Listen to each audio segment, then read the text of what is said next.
We're Compound Everything, and we talk markets and money and all of that kind of stuff. And this week we are talking about the Canadian Securities Course because we recently took it. I think we wrote our exam in October. Thank you. 2023. Yeah, so we're going to do kind of a review on that and what our thoughts were on that, why we took it, what that course left us thinking, and we're going to kind of deviate a little bit away from talking about investing books or super investors or individual stocks. Yep. For anyone out there who's interested in taking it, you might want to know what it's all about. And if you are not interested in the Canadian Securities Course at all, then feel free to skip this video. But at least like it and leave a comment because it helps us out. Yes, that's right. So the Canadian Securities Course, what is it? Well, it's put out by the Canadian Securities Institute, which I'm trying to figure out I'm trying to figure out exactly what kind of organization they are. I think they're private, but either way, it's kind of the entry level course that you kind of have to do to get your foot in the door, so to speak, if you want to be in the financial services industry, dealing with stocks, bonds, securities, anything like that. Yeah. So it gets your foot in the door, basically. It's the first step. Now, it's a course that they say on their website. So if you go to Canadian Securities Institute, if you Google that, you'll find the course. And they say that it's supposed to take about 200 hours of study, give or take. Maybe 300. I can't remember exactly what they say. But 200 to 300 hours of study. And, I think we took a little longer to do the course. We also took a lot of breaks in between. We took almost a full year, but that being said, we went on vacation and never studied then. We took almost the entire summer off from studying. So we really dragged it out because there was no impetus to rush through it for us. No, we were kind of doing it for fun and just to kind of learn something new, maybe pick up a little credential here and there. And that was kind of the impetus for us to do it. The examination is in two parts. Yes. So you have a volume 1, volume 2. So first you write the volume, or you do the volume 1 part, and we took 5 or 6 months to do that. So you write the first exam, and then after that, once you pass that, you can write the second exam. And I think they give you 3 attempts per exam. Yes, we only had to do it in one. Yeah, I don't know. But I think you're right. I'm pretty sure you get 3 attempts. Says 3 attempts. Yeah. So I think you get 3 attempts, and it's about a 2-hour exam. 100 multiple choice questions in the end. Not all that bad. No. And so we probably could have blitzed through it faster. Much faster. But I'm a bit of a perfectionist, so I wanted to... Yeah, I could have finished it much faster. Yeah. I rush through everything. Yeah. And you... It was actually very painful to take that course with you because it was like, bro, it's not that deep. I want to get a good mark, okay? This gives you an idea of our differences because I actually didn't read the textbook. Yeah, you didn't. I read the first one and then did the practice exams and then wrote the exam. We had similar marks on both of them. You did, I will say, for all your extra study, you did get a little bit higher than me. So we're pretty different in our studying habits. For the first exam, I did read the textbook, but I realized after the first exam that was pointless. And for the second exam, I did not read the textbook. And I only did the online test. You, however, read every single word of the textbook, underlined almost every paragraph. I read it twice. And then reread it for 3 extra percent. Slam Bill. So it was, it was probably the law of diminishing return. But anyways, that just shows you our very different, and we invest like that too, actually. Fair enough. Yeah. Now, actually, going on to the practice test. So we purchased the course together, but you had an extra piece that we purchased because we were going to study along together, and that piece included practice exams. And it also mine didn't include access to that, and it included videos. Now the videos actually were quite helpful. Oh, way better than the book. You could just you could do this course. Honestly, you could do this course. You could throw the books in the fireplace, burn them. Just only watch the videos, which are no joke, 3 minutes long. Watch them in double time. Yeah. We do the practice exams. Do each practice test once. Yeah. Then do the practice exam twice. You'll pass. Now, I would say, though, that... So the videos were good. So the videos were excellent. I really liked the guy who narrated the videos. Yes. He was excellent. I don't even know why they give you the books. Yeah, I don't know. You liked them. You read them twice. I must have liked them because I read them twice. So we studied the books, and then we had the practice tests and the videos. So the videos I liked. The practice tests I liked. But the problem was, by the time we got to the exam... the exam questions were nothing like the practice test. They weren't even anything like the practice Not even in the exam. ballpark. And in fact, even they had a final practice exam. Yeah, they were different. Test, and the exam structure of the question. So on the practice exams, it was like if you were looking into, the valuation of a bond. Yep. It was the question, and then it was the multiple choice answer. On the test, they would give you a scenario where you kind of had to extrapolate what you were trying to figure out. And it was like you almost had to read the mind of the writer to figure out, okay, what is it that they're looking for? And then once you figured that out, you're like, oh, okay, they're looking for X, Y, Z. Well, it was actually to the point where we had a question. I think you had this question too, but I for sure had a question on the second part of the test. So the second test I did, that was not even covered in the exam material. Mm-hmm. And I read the book cover to cover twice, and it was not in there. It had to do with... I wouldn't know that because I didn't read the book. It had to do with a certain aspect of taxation, and it was not in the book because I went back and looked. I was like, I did not recall that in there. So I don't know what the heck that was. So for our viewers as well, I'm like pretty happy with 80 and above. This guy's not happy with anything under 100, so he was quite upset that this wasn't in the study. I was a little miffed. Yeah, it wasn't in the study material. Anyway, it's my type A personality. But this being said, I think for all of those interested in taking the securities course, just know that the textbook is really terribly written, which is why I chose not to read textbook number 2, because it was such a waste of my time. I don't know who wrote it. I think probably a committee. It is absolutely... Textbook written by committee. Yeah, it's absolutely atrocious. And honestly, you can just find a better explanation online. Going back, I probably would have read the textbook once and then done practice questions and not shot so high in terms of a mark. The passing mark is 60%. You have 3 attempts, get it done. The thing is, who cares? At the end of the day, you're the personality C's get degrees, right? That you would have.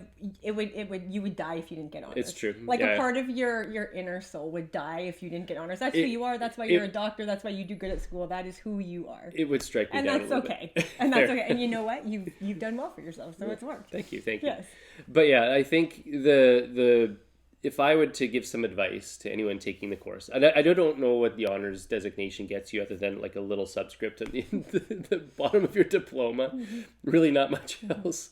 I don't know if it means anything going further, but I would have done the exams much more quickly. Yes. Like I wouldn't have spent so much time on it. So I guess I want to compare and contrast. We took the full year, and it wasn't because we were studying every day. We took the full year because there were months where we were just being lazy. And summertime, we didn't do anything. Right. So, and we have 5 children, and there's just stuff going on, right? But with all the hours that we spent, even talking about it, because we did together, we actually did discuss, especially when we went through the bond section, because that was my favorite part of the entire course. Oh, absolutely. It was the only part that actually taught me something. Yeah. And was worth doing it for. But so just to back up, what's the bond section? What did it teach you? Right. So well, first of all, it told me that the bond market is substantially bigger than the equity market. I had no idea. Because everyone only watches the stock market. Yeah. Right. I had no idea. There's no necessarily secondary.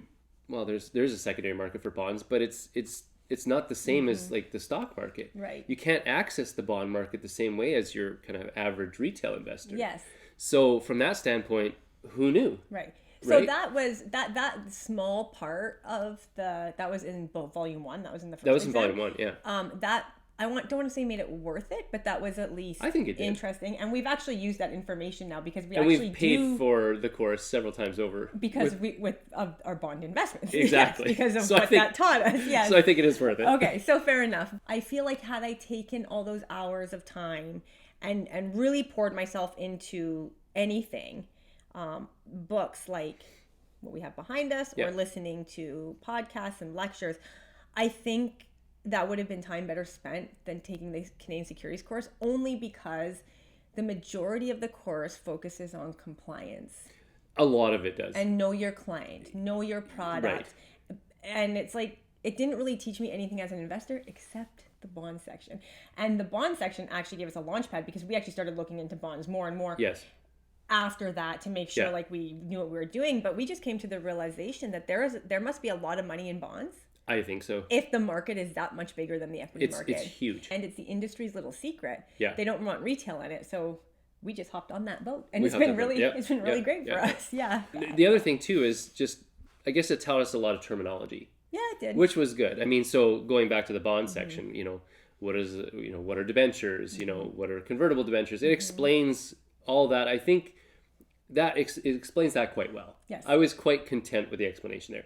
Now, having said that, it actually did give me an appetite to read a little bit more about bonds. Yes. And funny enough, a big appetite to read more about bonds. The funny thing is, you can find books about stocks all over the place on Amazon. Try and find a good book on bonds. There's one or two. Much more difficult. One or two. So it's interesting from that perspective. Bonds are pretty boring.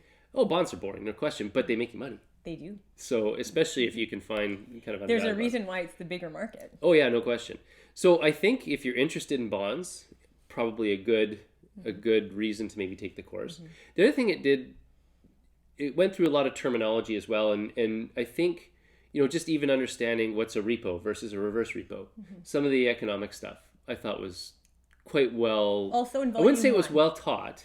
Also in volume 1. Yeah, I wouldn't say it was well taught, but I would say it was worth learning. And so just having that in there was good. Right. Right. Volume 1 was much more informative. Yes. Unfortunately, it was much smaller than volume 2. Volume 2 was much more about that was the know your product, know your client. Yep. So much about compliance, so much about sales, sell this, mutual funds. Oh, the mutual funds. Yeah, the mutual funds, mutual fund wraps and all that. One thing I did learn, and maybe this made it very worth it too, was mutual funds must make a lot of money for banks, because this course really tried to show you that if you worked at a bank, you want to sell mutual funds and you want to get your clients into mutual funds. And the only reason they would love mutual funds so much is that they're making money off of them. Oh, I would think so. Which makes me hate them even more. That's fair. Yeah, why not, right? 100%. Yeah. Well, and going back to what you said about volume 2, so in volume 1, they teach you how to value a bond. And that's easy. Once you get it, it's super simple. And we actually have a video on that. We actually have a video, so if you go back, you want to learn how to value a bond, we'll go through that. Yeah. Not a problem. So volume 2, so I thought, okay, volume 1's good, learn how to value a bond. It also goes in volume 2 how to value, and I'll use that term loosely, how to value a stock. Yeah. And it does not teach you how to value a business. It does at not. all, or a stock. It doesn't teach you anything about equities in that book, hardly. Barely. It goes through ratios and certain metrics. Hardly. It literally gives you a paragraph or two, but it doesn't teach you how to use them. And why would you need to know that? Because the more you read through that course, the more you realize that, look, if you work in a bank, you just have to diversify. That is the only rule. Compliance will be okay with you if you just diversify. And you shouldn't be selecting individual securities. Right. That's what necessarily. As someone who, because that's what it's preparing you for, is to go into the industry. Yeah. So essentially, they're just training you in your studies here. Why do you need to value a business? Because concentration is bad. Right. And owning individual stocks is bad. Yes. Right? That is pretty much, they don't say that, but you get that undertone. Yeah. Oh, you get that underpinning, and then it'd be irresponsible of you to concentrate a position, right? And so I actually had a kind of a quasi debate with somebody in the industry about whether, investing all your money in Berkshire Hathaway is concentrated or not. Right? Because they have a huge portfolio of, dozens and dozens of businesses. Yes. So buying, 100% of Berk A or Berk B, putting your whole portfolio in there, is that diversified or is it not? Yeah. Now, interestingly, probably according to banking regulations, that would be no diversification. You'd be very concentrated. They would consider that 100% concentrated. Which is odd. Right. The point being is it teaches you a lot about compliance and stuff like that. And so if you are a kind of an investor who's not interested in getting into the industry, one thing you can do is just audit the course and not bother with the exams. Yeah. That is an option too, and just take what you want and leave the rest of it. Sometimes it's fun to just do that. What I really appreciated, I'm writing on this course, but there were some things I appreciated. I really appreciated understanding how the banking world works. Oh yeah, because they explain to you back office, middle office, front office, all that stuff. And you learn that well. Yes, and as a retail investor, I sometimes I'm like, should we just go through? Should we just have an advisor? Should we just let someone else run our money? And all you go through that because it's a lot of work starting these companies. But as I'm reading this course, and we're actually, funny enough, thinking about doing another one. Yep. More so just so that we can see who is our competition out there. I'm starting to realize that a lot of people don't really have any more of an education than we do. Yep. What they do have and what they're better at is selling me a product. Yes. Yeah. I think you're right on that. So it did give me confidence to say that, you know what, I think after doing this course, because it gets your foot in the door, I think from that standpoint, I do feel reasonably confident to select my own securities, right? Not just based on this course, but because of other background knowledge. It did kind of encourage me in that it didn't make me feel superior, or it didn't make me feel like super smart, but it felt like, okay, I'm not missing out on anything. Because sometimes I feel like, am I missing out on something that these people in the banking industry know, like some secret, knowledge? Right. Is there some secret knowledge that they know and I don't have? But I feel, no, there's really not any. It's just a matter of reading. Well, it's also opportunity cost, right? Can someone else do it better than me at the bank? So if I go to, local Canadian bank and, pick an advisor, is he going to get a better return than I can? Right. Just based on what he's learned through or she's learned through doing the Canadian Securities Course and a few other courses like that. And I stretch to think that that's the case. I mean, if you're not beating the market, they might, but that's simply because they're just putting your money in an index. Right, exactly. And I can do that myself. Level, I don't have enough money to go to someone who runs like a big hedge fund, or have someone individually calling us, some broker or something. Like we're low level. We'd be low level going in. It'd be someone, and according to this book, essentially what they would be doing is diversifying us across all a few assets and classes, index funds. We'd pretty much buy a broad market ETF, and it's like, okay, well, I could do that for free. Right. First of all, or if I wanted much lower cost, I can buy my own ETF. Yep. Right. If I'm not beating the market, I can still get into that without actually going through a banker. At the same time, I'm going to be one of those crazy people who's going to try and beat the market. Oh yeah, of course. Yeah.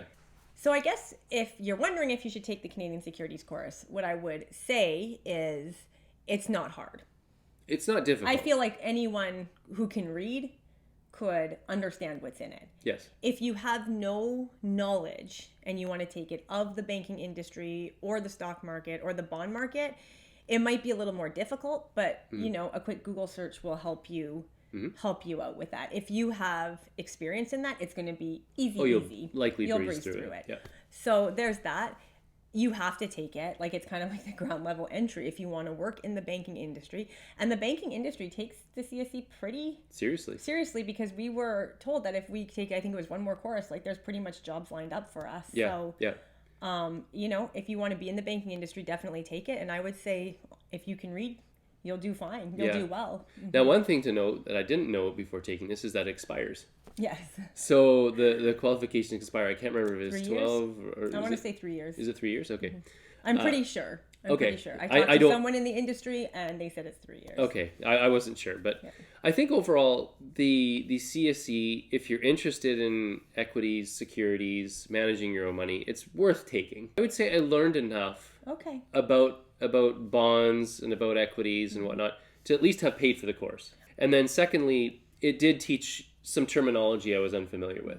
So I think from that standpoint, it was worth it. But like you say, you got to weigh the opportunity costs. I think if you are interested in actually getting into security valuation and whatnot and learning how to actually value businesses and securities, this isn't the course for you. You would rather take Ashwat Damodaran for free. You can do that online through NYU. Stern, he's a professor there. He teaches a lot of that. You could probably pick that up. I mean, if you really want to get into the industry and make a job of it, you probably have to do something credential-wise. That would be like an MBA. Like, you'd really have to give a lot of time. You have to give a lot of time. You have to do an MBA or a CFA or something like that in order to actually truly... And you thought of doing the CFA for a while. I thought of doing the CFA for a while. That one's much, much more work. Yes. Much more this work. Is easy. Like I said, I really, truly feel that anyone who could read could do the pass course. This. There's nothing intense about it. No, there's nothing intense about it. So, I mean, overall, like I say, I think good course. The textbook, like you said, is written by committee. It was really bad. It was really bad at parts. Like, that would be my one... Well, there'd be two complaints. One is the textbook is poorly written. And then secondly, the exam questions, the practice questions did not match the actual exam. So I would say if you decide to take the course, to get the one that's a little bit more expensive. Yes. That has the videos, and I think it's like $200 more. It's not that much more. It has the videos and it has the questions. Because for me... if I wasn't taking it with you, I could have just rushed through those videos and rushed through the questions and got done pretty quickly. And the videos are very good. I actually learned a lot from him. He was actually really good and very clear, knew how to teach. Very well, yeah. He knew how to teach. Yes. It was worth the $200 just to have those videos and then to have the questions and the practice exam. Yeah. And if you take the practice exam and you do okay on that one, you will do totally fine on the final exam. I would concur with that. So I think that's everything. I think so. So if you're looking into taking the CSE course, then hopefully this kind of helped you know what to expect or to make a decision. And if you can like and subscribe to our video, that would be great. We will see you next week, where we will get back to talking about individual stocks, probably Diageo and maybe Hershey. Yes.